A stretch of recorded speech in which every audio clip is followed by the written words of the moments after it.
네, 고등부 친구들 반갑습니다. 우리 이 시간 예배하기 전에 일주일 동안 지었던 죄를 하나님께 고백하는 시간 갖도록 하겠습니다.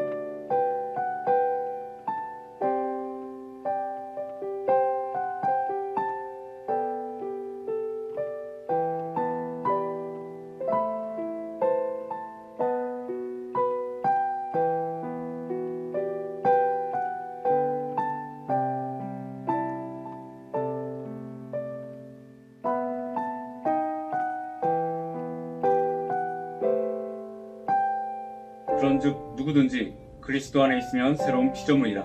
이전 것은 지나갔으니 보라 새 것이 되었도다. 아멘. 사도신경으로 우리의 신앙을 고백하도록 하겠습니다. 나는 전능하신 아버지 하나님 천지의 창조주를 믿습니다. 나는 그의 유일하신 아들 우리 주 예수 그리스도를 믿습니다. 그는 성령으로 잉태되어 동정녀 마리게 나시고 본디오 빌라도에게 고난을 받아 십자가에 못 박혀 죽으시고 장사한 지 사흘 만에 죽은 자 가운데서 다시 살아나셨으며 하늘에 오르시어 전능하신 아버지 하나님 우편에 앉아 계시다가 거기로부터 살아있는 자와 죽은 자를 심판하러 오십니다. 나는 성령을 믿으며 거룩한 공교회와 성도의 교제와 죄를 용서하는 것과 몸의 부활과 영생을 믿습니다. 아멘.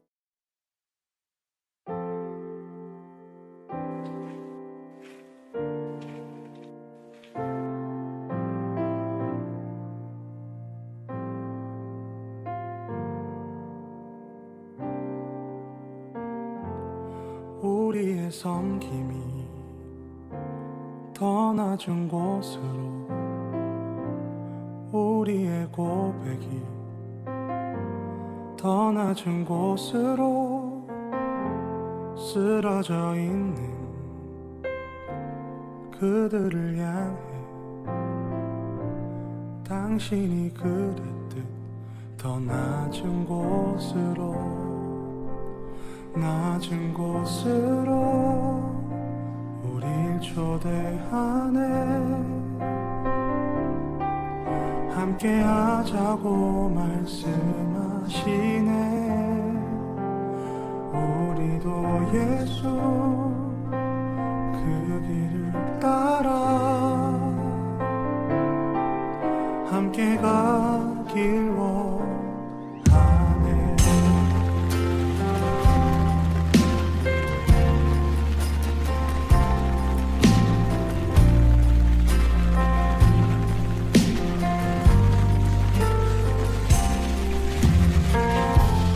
우리의 섬김이 더 낮은 곳으로 우리의 고백이 더 낮은 곳으로 쓰러져 있는 그들을 향해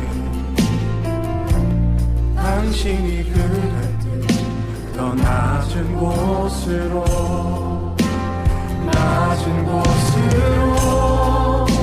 우리 초대하네. 함께 하자고 말씀하시네. 우리도 예수 그 길을 따라 함께 가길 원하네.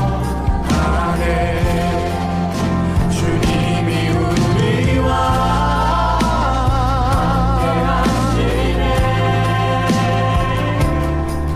십자가 피 흘린 예수의 손으로 모든 아픔을 위로하시네. 우리에게 보여주셨네. 주님이 우리와 함께 하시네. 십자가 피 흘린 예수의 손으로 모든 아픔을 위로하시네. 우리에게 보여주셨네.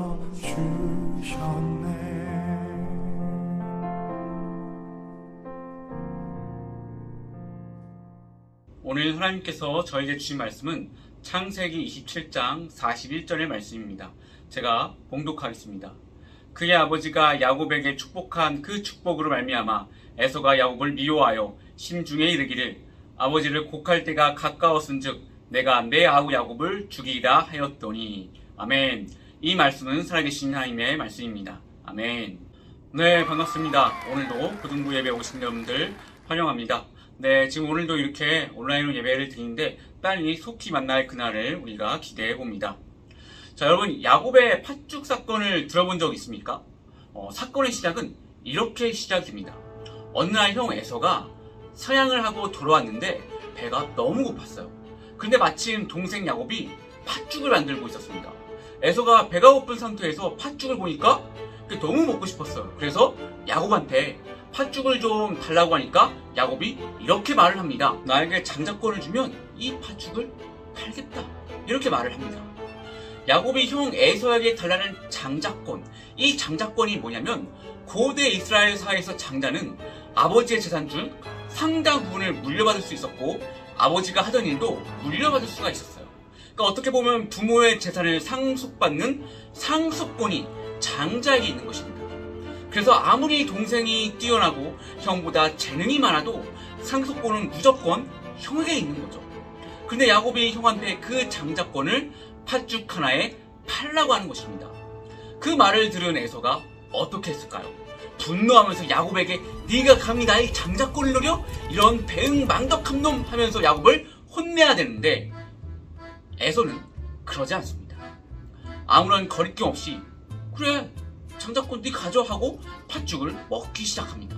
그런데 팥죽 한 그릇으로 장자권을 산다. 상식적으로 이게 말이 됩니까? 집에 동생이 있는 친구들, 동생이 나한테 라면 하나 끓여주는 조건으로 라면을 끓여주면 이제 내가 형이고 너는 나의 동생이 되는 거야. 이제 내가 언니고 너는 나의 동생이 되는 거야 라고 했을 때 이게 가능합니까? 그래서 부모님한테 가가지고 제가 라면 주고 형한테 장자권을 샀으니까 이제 내가 형이에요. 이제 내가 언니한테 라면을 주고 장자권을 샀으니까 이제 내가 언니예요. 이러면 막 부모님이 그랬어. 그러면 동사무소 가서 다시 호적을 정리해야겠다. 이럽니까? 아니죠. 이건 상식적으로 말이 안 되는 겁니다. 그러니까 에서 역시 말도 안 되니까 그냥 장자권을 팔고 팥죽을 먹는 겁니다. 아무리 그래도 에서가 장자인 것은 절대 변하지 않으니까요. 이 야곱의 행동을 통해서 우리는 하나 알 수 있는 것이 있어요. 그게 뭐냐면 그는 동생으로 태어났지만 장남이길 원했다는 것입니다. 그 일이 있은 후 오랜 시간이 지났습니다. 아버지 이삭이 나이가 너무 많이 들어서 이제 노안이 와서 눈이 안 보이기 시작했어요. 자, 그러자 야곱은 아버지에게 사기를 칩니다. 아버지가 눈이 안 보인다는 것을 이용해서 형 에서가 없을 때 형처럼 분장을 하고 아버지를 찾아가요. 아버지는 눈이 이제 안 보이니까 자기 아들을 구별하지 못하는 거예요. 이게 야곱인지 에서인지 구별을 못합니다. 그래서 구별하지 못하니까 결국 동생 야곱에게 속아서 모든 장자의 고난을 야곱에게 물려줍니다.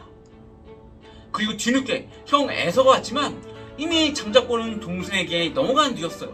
그래서 이에 분노한 에서는 야곱을 죽이기로 결심합니다. 너무 화가 났어요. 그래서 동생 야곱은 형에게 맞아 죽을까봐 그날 집을 떠납니다. 자, 야곱은요, 장자권만 있으면 성공할 거라 생각했습니다. 이 장자권만 있으면 매우 좋은 인생을 살 거라 생각을 했어요. 그래서 아버지도 속이고 형도 속이면서 장자권을 쟁취했습니다. 그는 자기 목적을 위해서 수단과 방법을 가리지 않았습니다. 자신의 욕망을 위해서 가족까지 속이고 이용했던 그 야곱을 하나님께서는 절대 가만두지 않으셨어요. 장자권만 있으면 모든 게 만사 형통일 거라 생각했던 야곱. 장자권만 있으면 모든 화려한 인생을 살 거라 믿었던 야곱. 그런데 야곱은 그 장자권 때문에 엄청난 고생을 합니다. 야곱이 죽을 때쯤 자기 인생을 돌아보면서 뭐라고 고백을 하냐면 정말 험악한 인생을 살았다고 고백을 합니다. 그럴만도 한 게 삼촌 라반한테 사기당해서 수년 동안 노동력을 착취당하죠. 원치 않는 여자와 결혼하게 되죠. 또 사랑하는 여자는 일찍 죽죠. 또 심지어 그의 아들들은 동생 요셉을 팔아놓고 아버지 야곱에게 요셉이 짐승에게 당했다고 거짓말을 합니다. 야곱이 자기 아버지 이삭을 거짓말을 속인 것처럼 야곱의 아들들도 거짓말로 야곱을 속입니다. 결국 자기 아버지에게 했던 짓을 그대로 자기 자식들에게 당하게 되죠. 성공을 위해서, 욕심을 위해서 수단과 방법을 가리지 않았던 야곱은 결국 자신의 행동에 대한 대가를 받으며 매우 힘들게 살았던 것입니다. 이 대가는 심지어 야곱이 죽은 뒤에도 치르게 됩니다. 몇백 년 후 자신을 속인 야곱에게 에서가 마치 복수라도 하는 것처럼 에서의 후손들이 바벨론이란 나라가 이스라엘을 멸망시키는데 굉장히 큰 도움을 줘요. 그래서 이스라엘이 바벨론에게 함락됩니다. 결국 야곱의 후손이 에서의 후손들로 인하여 멸망당하게 됩니다. 그러니까 몇백 년이 지났음에도 불구하고 야곱은 자신이 했던 약한 행동의 대가를 받고 있는 것입니다. 여러분, 우리가 인생을 살다 보면요, 막 불법과 악의를 저지르면 더 빨리 쉽게 성공할 수 있을 것 같은 그런 때가 찾아옵니다. 때로는 성공을 위해 수단과 방법을 가리지 않는 게 더욱더 매력적으로 보일 때가 있어요. 하지만 오늘 성경은 에서와 야곱의 이야기를 통해서 내 행동의 대가가 언젠가 반드시 나에게 돌아온다는 것을 말하고 있습니다. 성공을 위해 다른 사람의 눈에 눈물이 나오게 하고 불법을 저지른 사람은 반드시 언젠가 그 대가를 치르게 되어 있습니다. 그런데 세상은 우리에게 수단과 방법을 가리지 말라고 강요하고 있습니다. 무조건 이기는 것이 좋은 것이라고 말하고 있어요. 착하면 이용당하고 정정당당하면 바보가 되는 세상에 우리는 살고 있습니다. 자, 이런 현실 속에서 우리는 어떻게 살아야 될까요? 우리는 어떤 인생을 추구하며 살아야 될까요? 제가 예전에 이 말하는 대로라는 프로그램을 봤는데 그 프로그램에 나온 조승현 작가가 했던 이야기가 너무 가슴에 와닿아서 좀 소개를 하려고 합니다.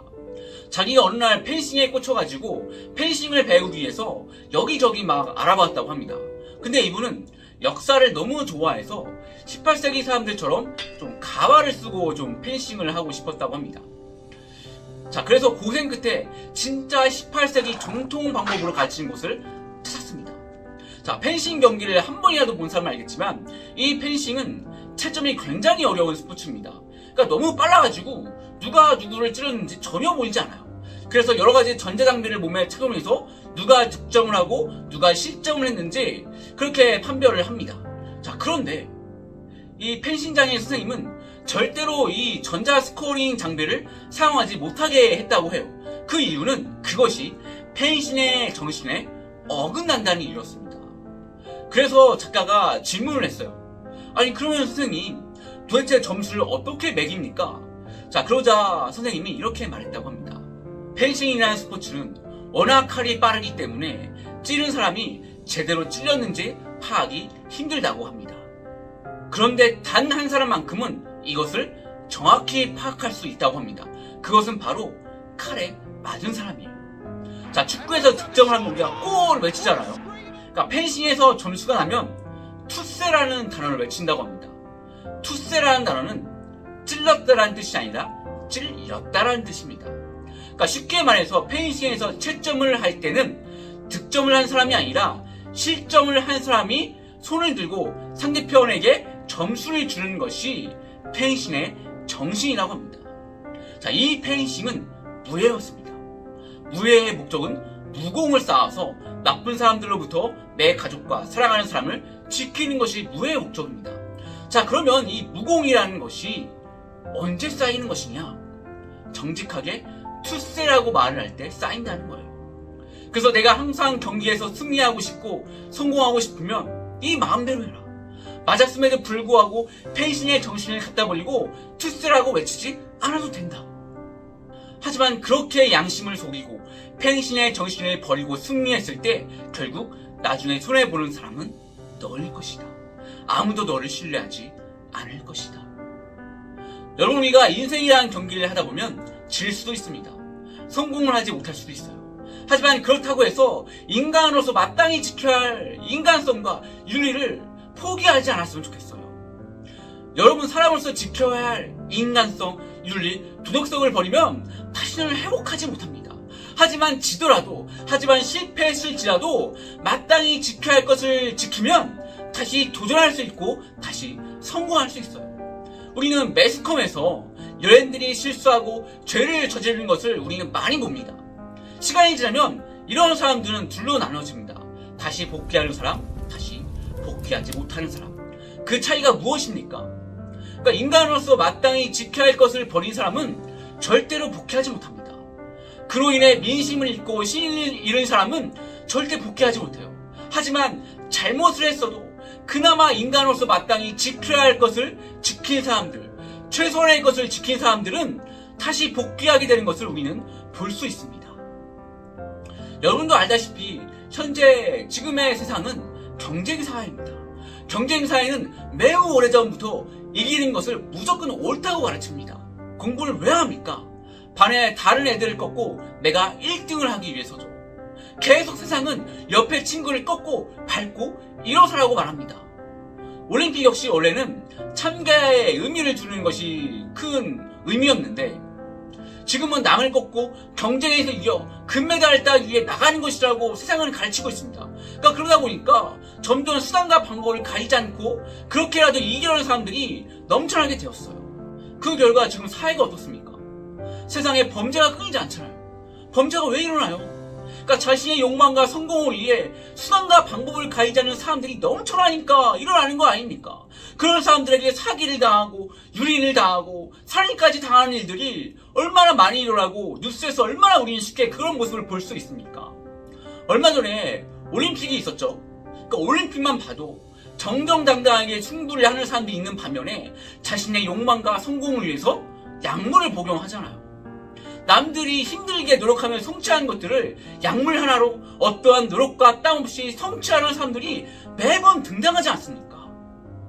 자, 오늘 성경은 이 야곱의 파축 사건을 통해서 단순히 성공을 위해서 불법을 저지르고 다른 사람의 마음을 아프게 하면 언젠가 그 벌을 받게 될 거야 라는 경고로 끝나는 것이 아닙니다. 비록 너희 조상 야곱은 성공을 위해 부모 형제를 배신하고 부모 형제를 속였을지라도 비록 세상은 너희에게 수단과 방법을 가리지 않는 삶을 살라고 말할지라도 너희만은 그렇게 살지 말라고 말하고 있습니다. 신약성경 로마서 12장 2절에서도 너희는 이 세대를 본받지 말고 오직 마음을 새롭게 함으로 변화를 받아 하나님의 선하시고 기뻐하시고 온전한 뜻이 무엇인지 분별하라고 말하고 있지 않습니까? 하나님이 기뻐하시고 선하게 보시는 것이 무엇이겠습니까? 하나님의 온전한 뜻이 무엇이겠어요? 그것은 수단과 방법을 가리지 않는 성공지상주의에서 벗어나는 거예요. 세상이 말하는 성공주의가 아니라 세상이 말하는 정직, 성경이 말하는 거룩을 지켜나가는 것입니다. 진정한 그리스도인의 모습으로 살라는 거예요. 우리가 세상의 방법이 아니라 진정한 그리스도의 모습을 회복할 때에 너희처럼 성경 말씀대로 살아가는 사람들이 많아질 때에 비로소 이 세상에 평화와 기쁨이 넘쳐날 거라고 성경은 말하고 있어요. 오늘 성경은 야곱의 인생을 통해서 우리가 어떠한 모습으로 살아야 하는지, 하나님의 백성이 하나님이 원하는 모습이 아닌 불법과 거짓의 인생으로 살 때 어떻게 하나님께서 그것을 깨우치게 하시고 어떻게 돌이키게 하는지 우리는 보았습니다. 오늘 야곱의 이야기를 반면교사 삼아서 하나님의 백성답게 성경의 정신을 지키며 살아가는 저와 여러분들이 되기를 하나님은 원하고 계십니다. 기도하겠습니다. 이 시간 기도하실 때에 하나님, 우리가 인생을 살면서 눈앞에 있는 성공과 이익 때문에 거짓과 속임수의 유혹에 넘어지지 않게 하시고, 그럴 때마다 오늘 말씀을 기억하여 우리가 악한 세대를 본받지 말고 하나님이 원하시는 방법으로 인생을 살아가게 해달라고 하나님께 기도하며 나가도록 하겠습니다.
이 시간 한 번 더 기도하실 때 개인적인 자신의 기도 제목과 그리고 내 자신의 문제를 위해서, 또한 나의 기도가 필요한 친구와 이웃을 위해서, 나의 가족을 위해서 기도하시고, 더 나아가 우리가 살고 있는 이 땅이 불의와 불법이 사라지고 차별과 갑질이 사라지고 하나님의 정의와 공의가 드러나게 해달라고 간절히 기도하며 함께 나가도록 하겠습니다.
이제는 주 예수 그리스도의 은혜와 하나님 아버지의 크신 사랑과 성령의 감화합통 교통하심이 이 세대를 본받지 않고 성경의 가르치는 대로 하나님의 뜻대로 살기로 결단한 우리 고등부 친구들과 교사들을 위해 이제부터 영원까지 함께하기를 간절히 축원합니다. 아멘.